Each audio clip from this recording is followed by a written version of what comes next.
Have you heard that wildlife photography is expensive or that you need to go to exotic locations?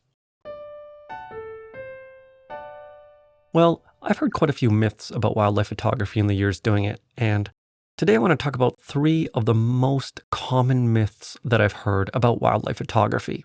Myth number one is that you need to travel to exotic locations. Now, it is true that exotic locations have their charm and they have their sort of magic about them.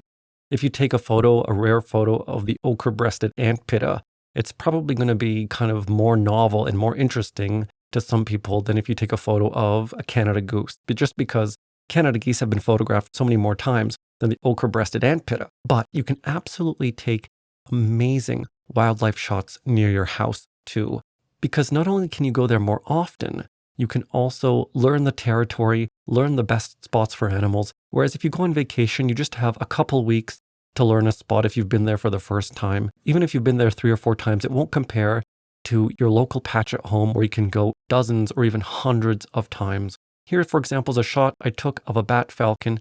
And yes, I took this shot in an exotic location. I had to travel down a long dirt road. It took about a whole hour to get it down it. And it was in the middle of the Atlantic forest in Brazil. And it's a kind of difficult shot to get because it was next to some mountains. I don't know if I would have been able to get this shot any other way. And here is a shot of some magpies flying through the sky. I like both shots. Both shots are very interesting to me. I think they're some of my best shots. And to be honest, I've taken, I think, more than half of my best shots in spots that were close to home as opposed to the ones where I've traveled to some exotic location. So no, you definitely don't need to travel to exotic locations to get good wildlife shots.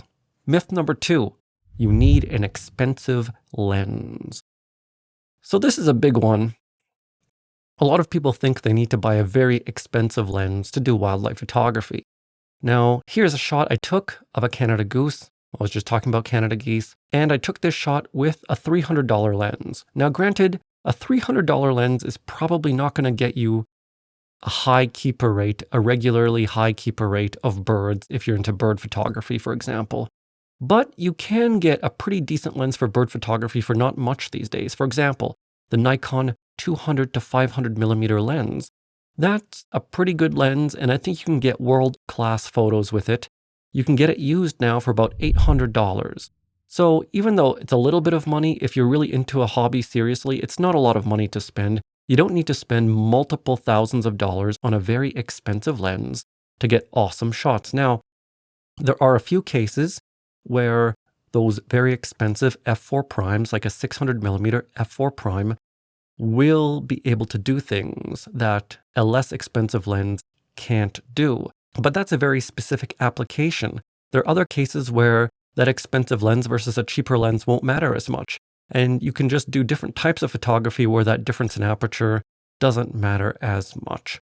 And you know what? If you really want an f4 prime, you can actually get some very good used copies of 500 millimeter f4 primes for under $3,000 right now. Another example, the other day, I saw the Nikon 600 millimeter f4 for the Nikon F mount for about $7,000. So you definitely don't need to pay the most expensive price for the most modern versions of those 600 millimeter f4 lenses that cost about $20,000, $15,000 to $20,000.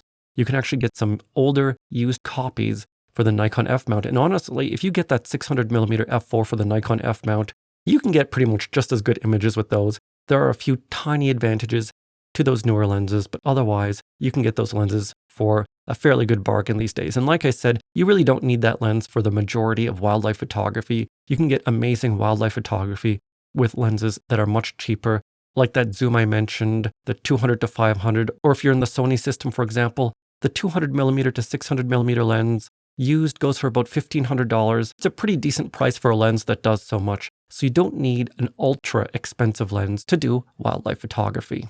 Final myth, and I think this is one of the most pervasive myths. I see this type of thing being put in camera reviews all the time, and that is that you need a camera with the latest, most advanced autofocus to do wildlife photography. Now, many of you know that I use the Nikon Z8, which has pretty good autofocus. But before the Nikon Z8, I used the Nikon D500. The Nikon D500 is a 10-year-old camera. I think it might almost be 11 years old now, but it's at least 10 years old. And I'll tell you for real, the autofocus on the D500 is really not far behind the autofocus on the Z8. I think there are very few shots that you could get with the Z8 that you couldn't get with the D500. And you can get a Nikon D500 or a similar camera right now for about $800 or $900. And that's a very old camera, and it's pretty much just as capable as the more modern cameras. Now, of course, those previous cameras don't have some fancy features like bird eye recognition or whatever, but I think that feature is a little bit overrated, to be honest. I think in the camera world, there is a lot of exaggeration. Maybe not exaggeration, maybe exaggeration isn't the right word, but there's a lot of one-upmanship. People like to brag about their gear. They like to talk about how they got the latest gear, and I think that kind of feeds into a cycle where people tend to overemphasize features on the latest cameras that aren't really essential to doing great photography. Now, things were different 10 years ago. When the D500 came out, for example, it was a pretty groundbreaking camera compared to its predecessor, the D300. And I can definitely see a case being made that the D500's autofocus was pretty revolutionary, and the same with the D5. And those cameras that came out at that point, there really was a pretty big difference between cameras like that and their predecessors. But nowadays, I think that camera technology and autofocus technology, while it is pretty impressive, it's getting better. Obviously, we have cameras that can shoot at up to 120 frames per second. I mean, that's pretty amazing with full autofocus. But the thing is, I think for 95% of doing good wildlife photography, those extra features don't matter that much. And also, I think that the reason why a lot of people tend to emphasize those features is because they're more impressed with the technology compared to the actual photos that they bring back. So I really think that you don't need a camera with the most amazing autofocus. This is a photo I took with the Nikon Z6. The Z6 has pretty basic autofocus. It does not have very good autofocus at all.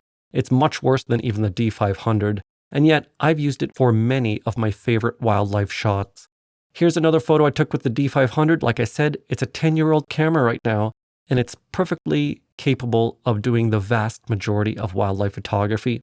Are there a few exceptions where the newer cameras can get better results? Yes. For the most tricky birds in flight situations, sometimes these more modern cameras can give a higher keeper rate because of their faster burst rate and their subject recognition. But even for basic bird in flight photography, I really don't think there's much of an advantage of a camera like the Z8 compared to the D500.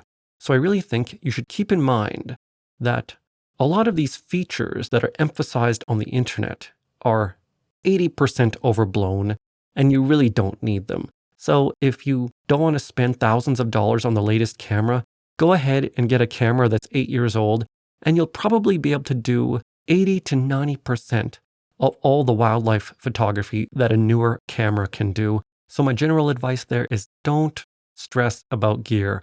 You don't need an ultra expensive lens, and you don't need an ultra expensive camera with the latest autofocus. And of course, you don't need to travel to exotic locations.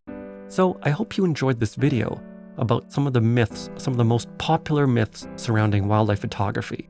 But if you didn't, you might have gear acquisition syndrome.